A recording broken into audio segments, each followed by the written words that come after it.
Notre deuxième sujet à présent. Le président du Soudan du Sud, Salva Kiir, a, lors de sa récente visite au Soudan, accusé le Soudan d'être de connivence avec les rebelles de son pays parce qu'il alimente un trafic d'armes.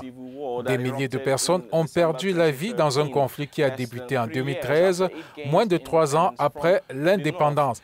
Khartoum et Juba s'accusent mutuellement de supporter les rebelles de part et d'autre de la frontière.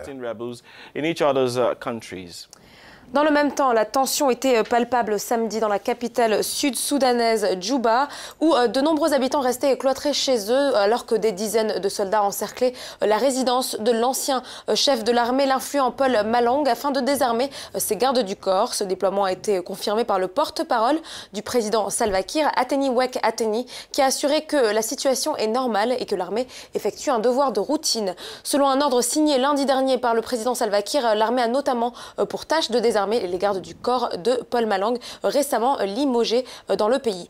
Nous sommes à présent en ligne avec Mabior Garang de Mabior, directeur de l'information du Mouvement populaire de libération du Soudan en opposition, également connu sous le nom de Force anti-gouvernementale. Monsieur Mabior, bonjour. Le président sud-soudanais était à Khartoum la semaine dernière, nous le disions tout à l'heure, où il a échangé avec son homologue Omar el-Bashir. Pensez-vous que les points sur lesquels ils se sont entendus vont permettre de mettre un terme, ou du moins de diminuer l'ampleur de cette crise dans le pays et entre les deux pays? Je ne comprends vraiment pas ces accords.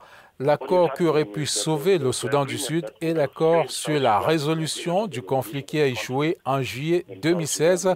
Et dans le cadre de cet accord, le chapitre 4 et d'autres chapitres de l'accord avaient précisé comment, en 2 ans, gérer les questions de sécurité dans le pays, les réformes économiques, la justice et la responsabilité, ainsi de suite.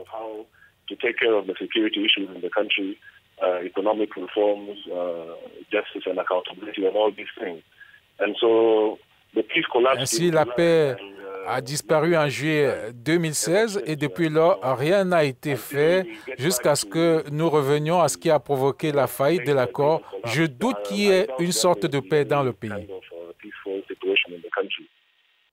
Monsieur Garang, les désaccords entre Salva Kiir et Riek Machar sont à l'origine de la crise et de la guerre civile qui a fait des dizaines de milliers de morts et de déplacés vers le Soudan voisin. Avec les élections prévues l'an prochain, l'ONU, elle, prédit un approfondissement de cette crise. Pensez-vous qu'un processus électoral calme et paisible et libre soit possible au Soudan du Sud?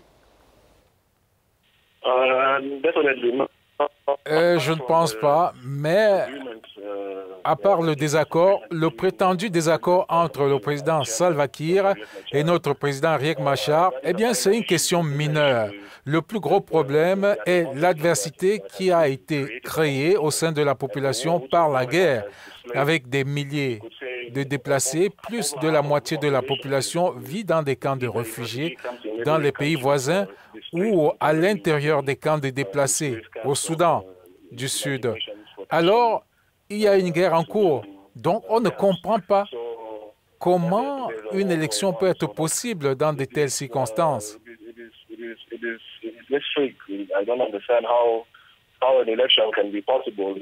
À moins que ce ne soit juste pour obtenir une sorte de légitimité que le président n'a pas, parce que le président n'est pas un président légitime.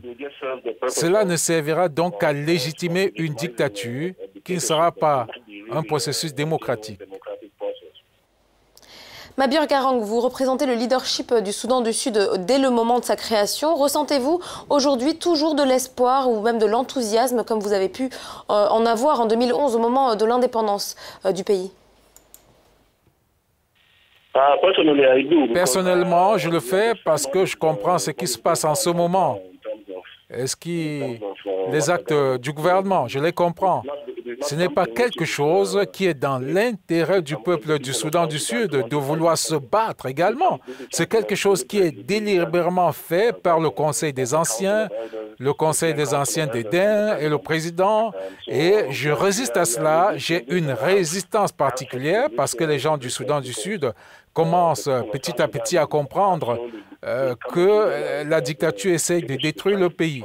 Et donc, au début, après le massacre du peuple Noé, qui a déclenché la guerre en 2003, en 2013, eh bien, le mouvement était minoritaire, mais maintenant, il prend de l'ampleur. Donc, j'ai confiance que nous allons mobiliser notre peuple, nous mobiliserons l'opinion de notre peuple pour rejoindre le mouvement et nous avons la capacité de faire la paix. Un mouvement parce que tout le monde à l'extérieur du Soudan du Sud apportera la paix dans ce pays. Mais ce n'est pas que le peuple du Soudan du Sud.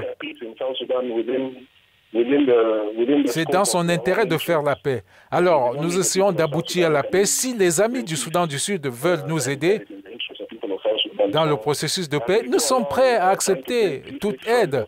Mais la responsabilité de ramener la paix incombe principalement au peuple du Soudan du Sud. Et j'ai confiance au peuple du Soudan du Sud pour la restauration de la paix. Merci à vous, Mabior Garang, pour vos réactions sur notre antenne. Mabior Garang, qui est donc porte-parole du mouvement populaire de libération du Soudan du Sud en opposition. Merci. Vous êtes sur le Morning Call. Vous pouvez nous suivre sur notre site www.africanews.com, sur Twitter @africanews, @africanews en français et en anglais. Vous pouvez réagir en nous envoyant des tweets au hashtag TMC. Hashtag TMC pour nous joindre et réagir. Barbara Lundu viendra d'un moment à l'autre pour nous présenter sa chronique en culture. Après, on parlera du sport, on parlera également de l'économie. À tout à l'heure.